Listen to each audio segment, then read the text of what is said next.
I heard the wine glass shatter before I heard Richard Montgomery call me trash. We were at Le Bernardin in Manhattan, one of those restaurants where the silence between courses feels heavier than the crystal chandeliers. My husband Marcus sat frozen beside me, his hand halfway to his water glass, like he'd been paused mid-frame. Across the table, Richard's face was red, veins pulsing at his temples, a $50 Bordeaux pooling across the white tablecloth toward my plate. "You," he said, pointing one thick finger at me, "are the worst investment my son ever made." The entire private dining room went silent. Even the servers stopped moving. "I'm Carla, by the way. And that night, 3 years ago, I was nobody. A girl from Pittsburgh who'd met Marcus at a charity gala, fallen stupidly in love, and married into a family that treated kindness like a corporate weakness. I worked as a project manager at a mid-sized tech firm. I made decent money. I wasn't ashamed of anything. But to Richard Montgomery, founder and CEO of Montgomery Capital Group, I was just the girl who wasn't born into money. The girl who didn't summer in the Hamptons. The girl who used the wrong fork at her own engagement dinner. That night, I learned what it feels like to be erased at a table full of people who know your name. If you've ever been talked down to by someone who thought you weren't good enough, drop a comment below and tell me where you're watching from. Because what happened next? They never saw it coming. Let me back up 6 months before that dinner. When I married Marcus, I thought I was marrying my best friend. He was soft-spoken, gentle, nothing like his father. We'd dated for 2 years, coffee dates, late-night conversations about books and terrible action movies, weekend road trips to nowhere. He never once mentioned the trust fund. Never mentioned the penthouse on Fifth Avenue or the family expectations. I found out at the engagement party. Richard stood at the head of a marble terrace overlooking Central Park and gave a toast that felt more like a TED Talk on dynastic wealth. "The Montgomery name," he said, looking directly past me, "has meant excellence for 4 generations. I trust my son will remember that." Marcus squeezed my hand under the table. "Don't worry," he whispered. "He'll warm up to you." He never did. The humiliations were small at first.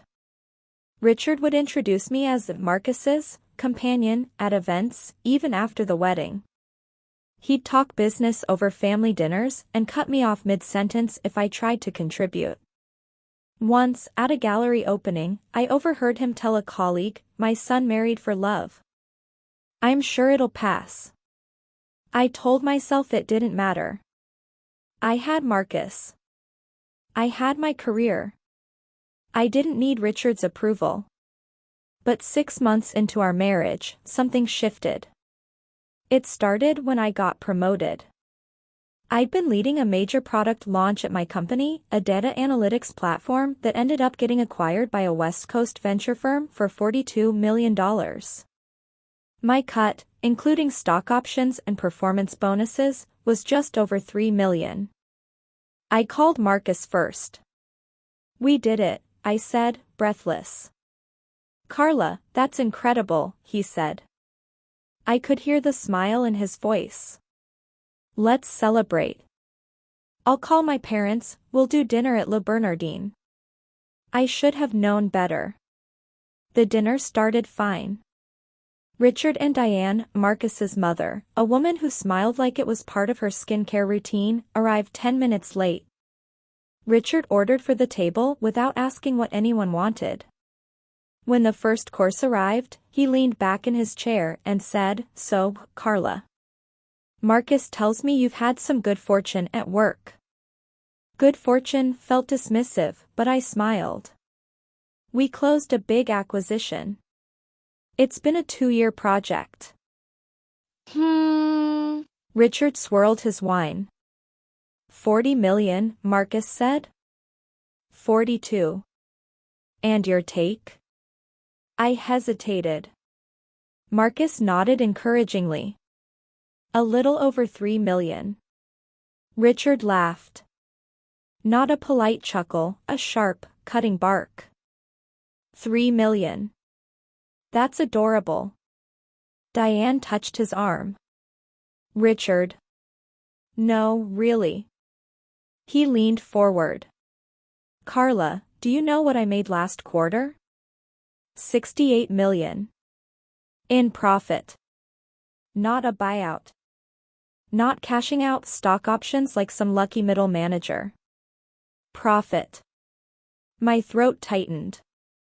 I wasn't comparing. Of course you weren't. He drained his wine glass and poured another. Because there's no comparison.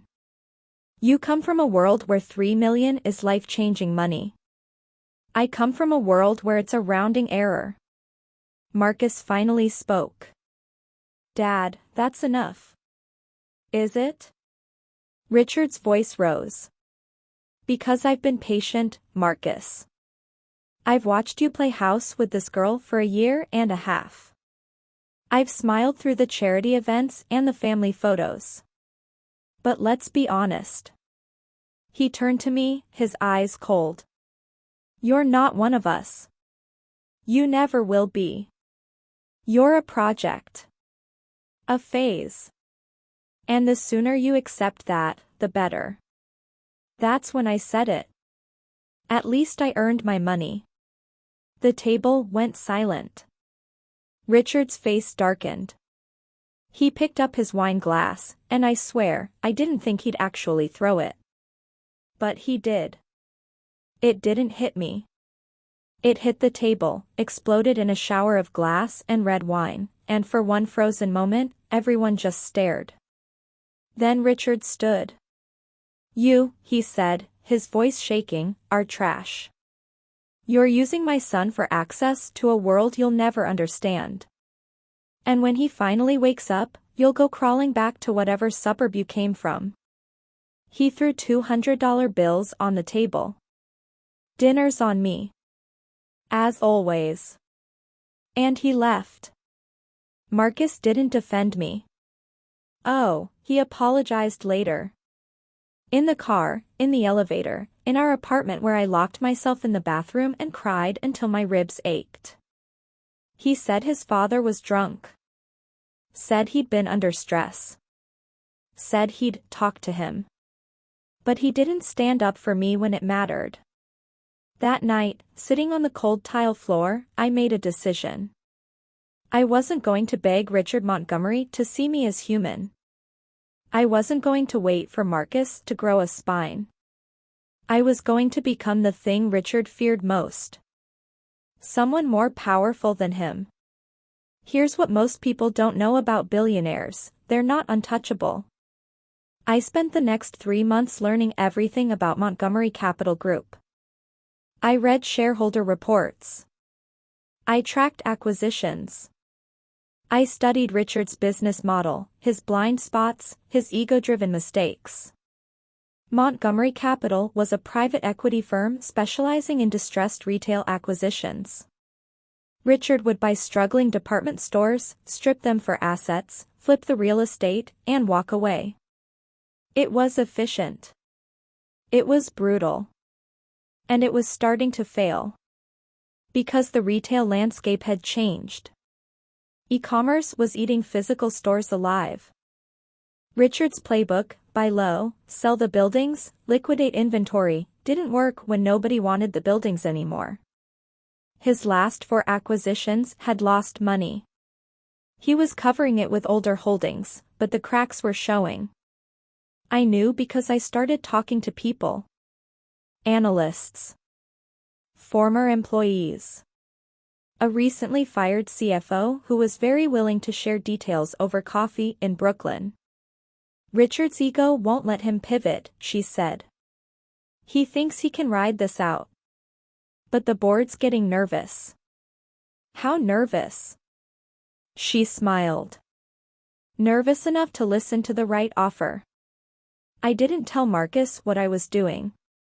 I used the $3 million from my acquisition and took out loans against it to secure $12 million in total liquidity.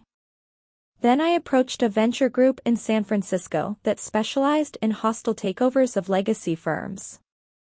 I pitched them a plan: acquire enough shares of Montgomery Capital Group to trigger a board vote. Force Richard out. Restructure the company under new leadership. Why do you want this? The lead investor asked. Her name was Priya, and she was terrifyingly smart. Because Richard Montgomery thinks people like me don't belong in his world, I said. I want to show him exactly how wrong he is. She studied me for a long moment. Then she smiled. I'm in. Over the next 6 months, we moved quietly. Bought shares through shell companies. Courted board members who were tired of Richard's arrogance. Built relationships with institutional investors who wanted fresh leadership. By the time Richard noticed, it was too late. We owned 41% of Montgomery Capital Group. Enough to call a vote. Enough to remove him. If you're still watching, hit that like button and subscribe, because the revenge is about to get real. Meeting. The meeting was held in a glass-walled conference room in Midtown. 18 board members. Lawyers on every side. Richard sat at the head of the table like a king who didn't know his throne was on fire. I walked in wearing a black suit I'd bought specifically for this. Hair pulled back. No jewelry except my wedding ring. Richard saw me and frowned. Carla? What are you doing here? I didn't answer. I took my seat at the opposite end of the table. Priya stood. Gentlemen, Ms. Montgomery is here representing the majority shareholder group that now controls 41% of this company. Richard's face went white. Then red. That's impossible. It's public record, Priya said. She slid a folder across the table. We're calling for a vote of no confidence in current leadership. Effective immediately. For the next 2 hours, Richard tried to fight. He shouted. He threatened legal action. He called me a liar, a manipulator, a dozen other things I won't repeat. But the numbers didn't lie. The board voted. 14-4. Richard Montgomery was out. I'll never forget the moment Richard realized he'd lost.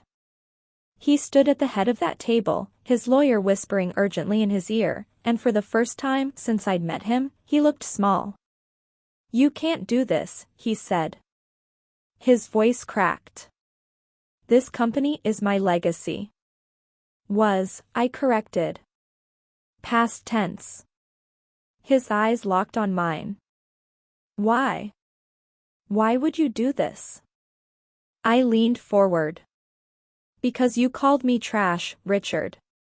You threw a wine glass at me and told me I'd never be good enough. You spent 2 years making me feel like I didn't belong. I paused. So I decided to make sure you'd never forget me. He sank into his chair.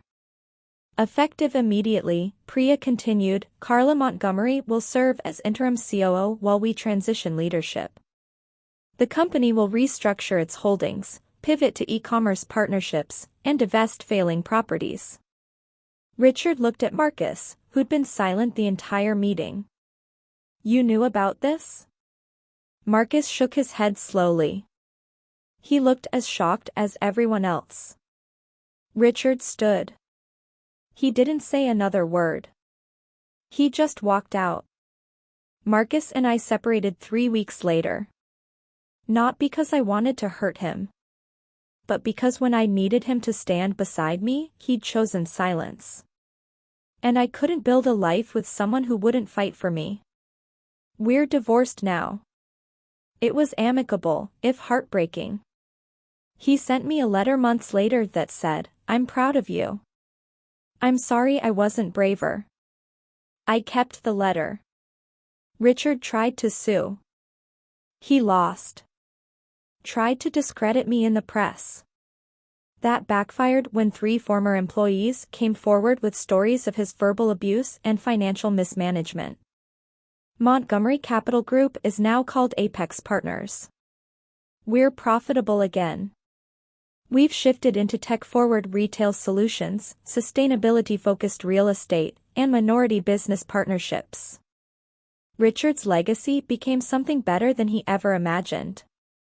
Just not in his hands. Here's the thing about revenge, it doesn't heal you. Don't get me wrong, watching Richard's face when he lost his company? That felt good.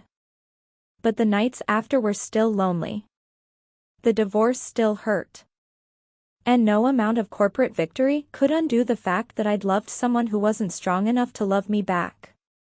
But I learned something more important than revenge. I learned that the people who try to make you feel small do it because they're terrified you'll realize how powerful you actually are. Richard didn't hate me because I was trash. He hated me because I reminded him that worth isn't something you inherit, it's something you build. And once I built mine, he couldn't touch me.